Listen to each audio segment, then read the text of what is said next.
Welcome back to this episode of Transitioning Humanitarians Live. And I really hope that you can hear me this time because last time I was doing this, it didn't work, it seems, the sound. So that's why I asked my husband to check if my voice is heard. So let's see if he can hear me. If anyone can hear me, please let me know in the chat so I know that it's working.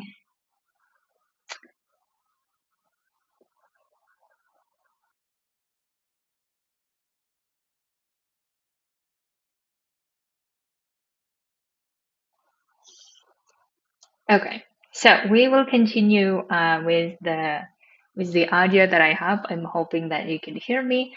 In case, I will redo it later.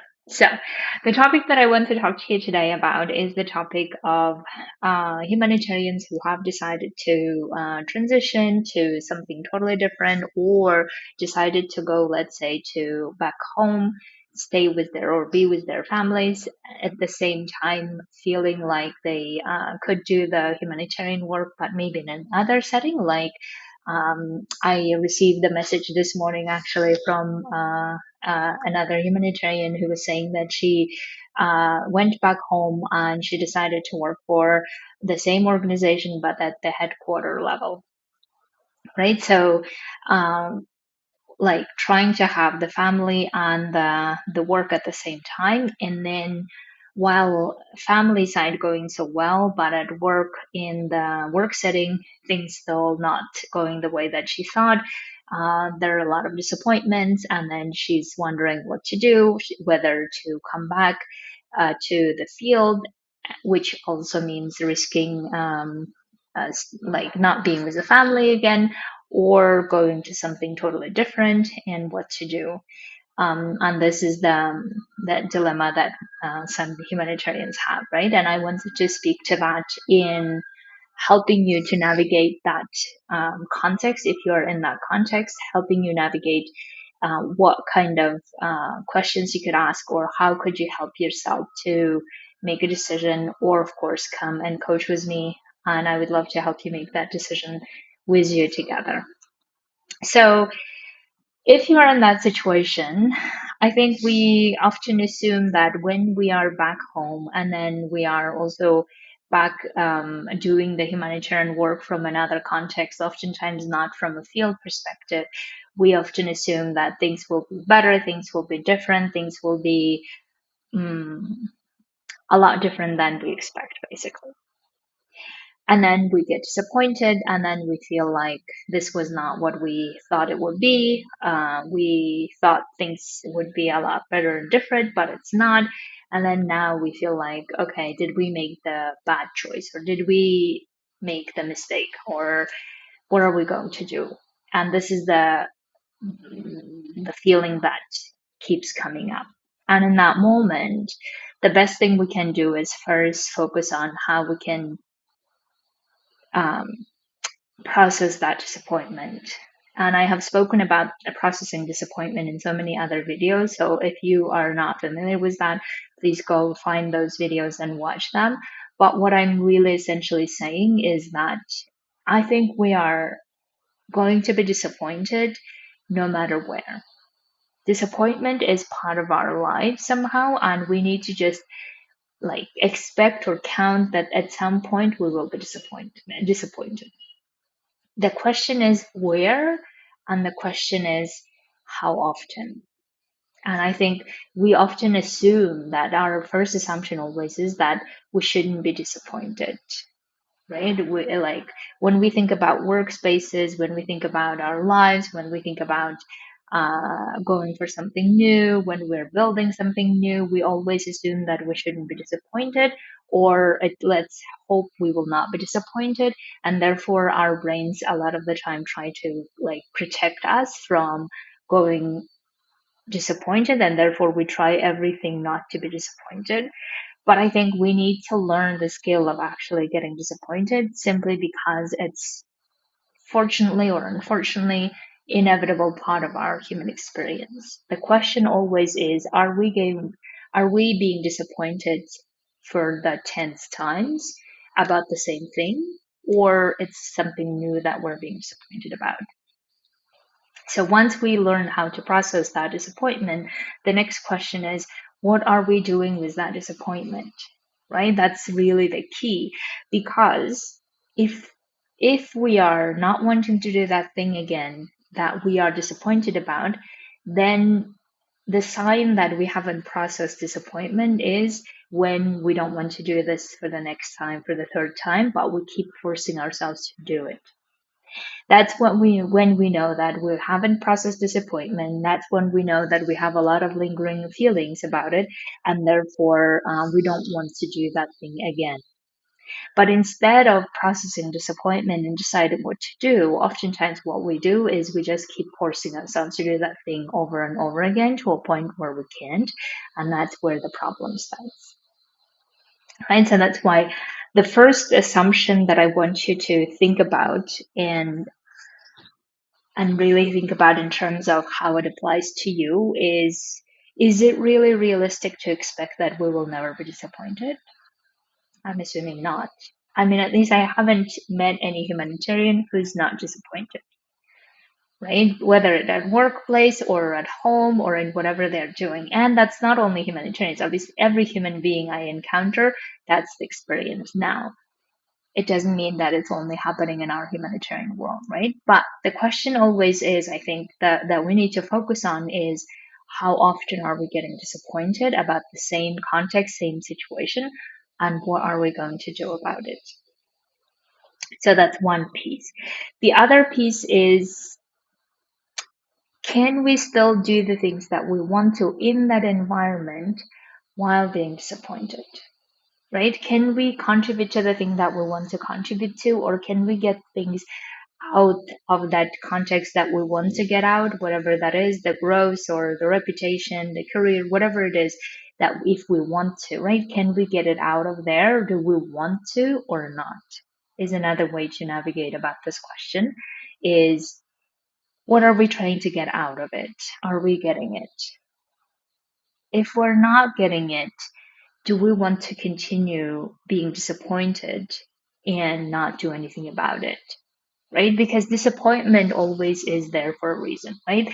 It's telling us basically something is not right, or something is not the way that we expected things to be, or it's against our values, it's against what we believe in, whatever it is, and we're disappointed. And that's a very like normal human reaction that we would have if things are not the way that we thought it should be.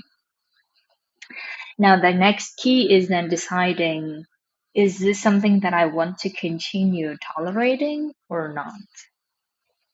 Is this something that I continue being okay with or not? Right? That's the question that you can like ask yourself.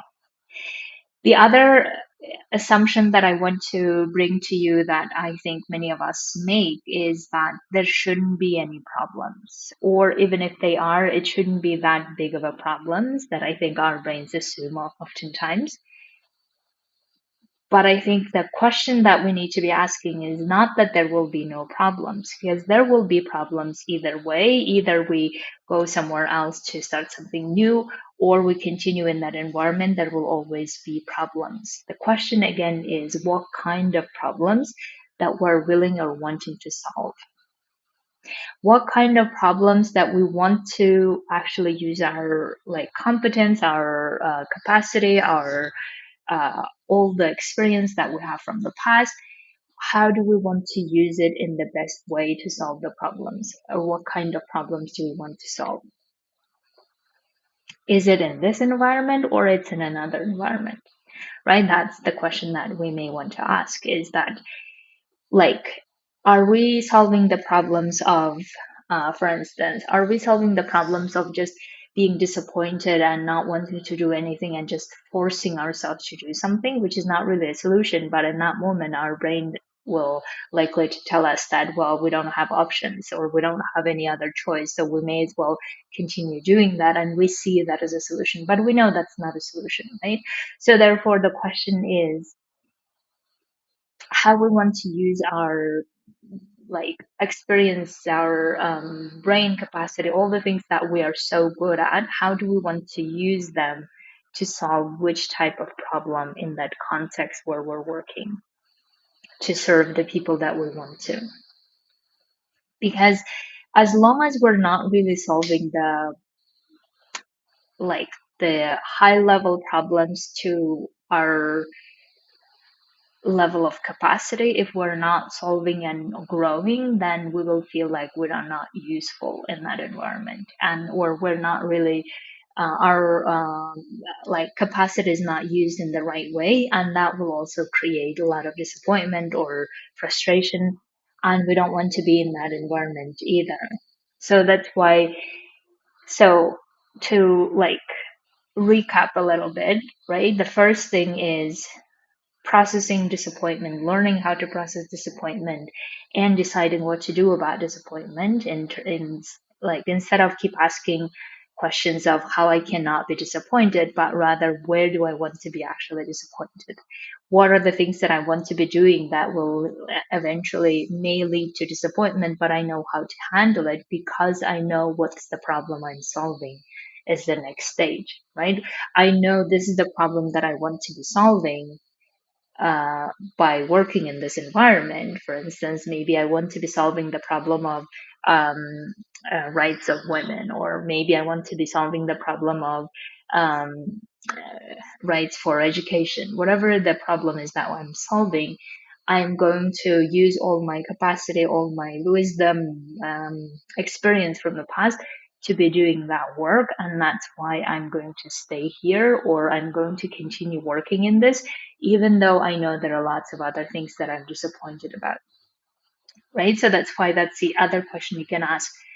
Because even if, let's say, you do go back to the field, or you go to a totally different environment, let's say that you change your humanitarian work altogether and go to a totally different environment, there will still be other problems to solve, right? So the question is always, what kind of problems do we want to be solving? And what kind of problems we know that exist, but it doesn't mean that we need to be solving them. So, for instance, we assume a lot of the times that systems should be all working well and fair and just and all of these things. But have we, like, honestly, have we really seen any systems that work beautifully and efficiently and just and fairly? Have we ever seen it? I don't know, I haven't, but I know that my brain also wants to always expect or assume that systems will be fair, everything will be great, and if it's not, then I start like questioning whether this is how it should be and what it should be and all of these things. Now, those are also problems, obviously, right? So improving systems, improving efficiency of it, and all of this will be probably problems of a long term that continue being problems. Now, the question is, do I want to work on it, to improve it, to do something about it? Do I want to do that? Do I see my um, desire to do that? And if not, what is the other problem I want to focus on, right? The same goes if you did decide to leave the humanitarian work altogether, or if you decided to come back from the headquarter position to the field position, there will be problems to solve. The question always is, which one do we want to do that? Because remember the three approaches that I talk about to problems, right? The one approach is we always think of it as, oh my God, I have to avoid problems at any cost. Let me just get away from them and hope that they will not touch me. That's one approach. The other approach is we go through them, but we go through them feeling like, I can't really do this, but I have to, and struggling way we go through solving those problems. Or the third way is expecting they're going to be there, expecting we'll be feeling shitty, and expecting that we can still go through it and go on the other side feeling like we've done our best. That's the third approach. They all take energy, except the first two take a lot more energy than the third option. And I know in that moment when we have problems, it feels so not good. And what we often do is we resist that feeling so much more than actually focusing on solving the problem, right? So that's why I think having all of this experience that we have as humanitarians, at some point, we can just understand that either way, there will be problems, right? Either way, even if we transition to something else, there will be problems. We don't transition to something else and we stay where we are, there will be problems. The question is what kind of problems that we want to be solving in the short and long term, maybe even more long term, and what kind of problems that we believe we can't really solve in that context where we are, and what are we going to do about it. Right? So coming back to the field, there will be problems to solve. Is that the type of problem you want to contribute to solving, or you feel like that's not you anymore? You feel like that you have outgrown, or you feel like that's not what you really want to be spending your energy on or your expertise on. Amazing. Then what other problems would you like to be solving for? And where? Which context, right? If you feel like that doesn't exist, then would you like to create that environment where you can be solving the problems that you want to work on? And I think when we ask the questions from that angle of no longer whether I should be disappointed or not, or whether this should be happening or not, but rather how much or how often and what are we doing about it, is always, I think, is the more useful question. So to respond uh, to the inquiries about people who have transitioned to somewhere else, believing things would be different, right? Transitioning to maybe the same context, maybe a different context, then believing things will be different or things will be better, or maybe they didn't expect, but somehow they still feel disappointed. We need to learn to process that disappointment. That's the one thing, like biggest thing that we need to do as human beings, is really understanding our emotions and knowing how to deal with our emotions. Not to be afraid of those emotions are the first thing that we all need to do if we're not good at it. And that's a skill that we can do, by the way. Then the question we want to ask ourselves is this the disappointment that keeps happening, or it's a one thing, the first thing, so I need to learn more about it? Or if it's the recurring thing, then what am I going to do with it? Right? Am I going to be okay tolerating this type of disappointment? Is there a way I want to change? Is there things I can change? What am I going to do about it? Because deciding what to do with that disappointment is key. If we don't decide what to do with it, it will recur all the time, and probably it will want to teach us a lesson and we're just refusing to learn the lesson. So that's the first segment of it. The second segment of it is to think about, okay, there will always be problems. There will be different type of problems that as I go through my life, I will be solving one way or another. Which ones will that be? Will that be the problems in that environment where I am very comfortable with? Or I don't really get myself motivated to solving that problems, or I don't really see myself useful to solving that problems, or I don't really see the energy to doing that over and over again because I know how it goes, how it ends, or what the outcome will be, even if I try to solve that problem. And therefore, I don't see the point of doing it. And therefore, I want to go somewhere else and solve different type of problems. That could be another way to approach it, right? Does it need to be in headquarters? Does it need to be in the field? Does it need to be a private sector, a different sector? What will be where I will be solving that problem and contributing to betterment of human being, or whatever the thing that you want to work on, right? And then once we have those answers, then what will happen is that we will get then clear as to, okay,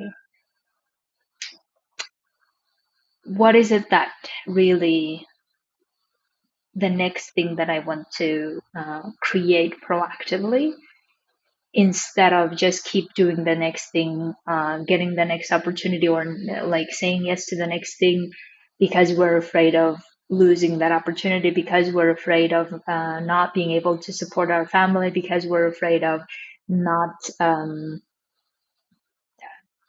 I don't know, whatever the else thing that because we're so used to being so reactive to things in life, many of us, right? So then this is a beautiful opportunity for us to really feel that freedom within us to say, okay, I want to start something new proactively, for instance, right? Or I want to stay where I am, but now I want to do things in a proactive way of really deciding this is my focus, this is what I'm going to do. These are the problems I'm solving, these are the disappointments I expect may happen, these are the ways that I will process them through and continue working on it, while also prioritizing other relationships that I have, or while prioritizing other things that I love having in my life. And designing our lives from that proactive perspective will always lead us to be asking, like deciding what to do from this trusting place. It will require us to be trusting, feeling confident, and feeling like we know what we're doing and how we're doing, and we can rely on ourselves. It will require us to go through and feel those things and then start making proactive decisions. And that's really what I invite you to do is, if you feel like you have done a lot of the reactive way of doing things, reactive way of getting away from things, or getting toward things, believing things will be just magically all well, and it's not, recognizing that being disappointed, frustrated is a human experience. The question always is how and where we want to do that, how much of it we want to do that or tolerate it, and what kind of problems we want to be solving from this proactive place of deciding rather than being at the mercy of. And that's, I hope that will help you to constrain yourself to look at really what are your answers to them, and then how you want to take the next steps from there to either make your transitioning where you are successful, whatever that means to you, or changing altogether and making it somewhere else. So, my dears, I really hope that you did hear everything that I said, because I'm still not sure about the audio, but I'm really trusting that it worked out. In case, I will redo this again. But otherwise, I really invite you to coach with me to get your answers clear as to what is it that your heart and mind wanting now that you have done several transitioning and you have learned so much lessons from them. Have a beautiful week, and I'll speak to you very soon.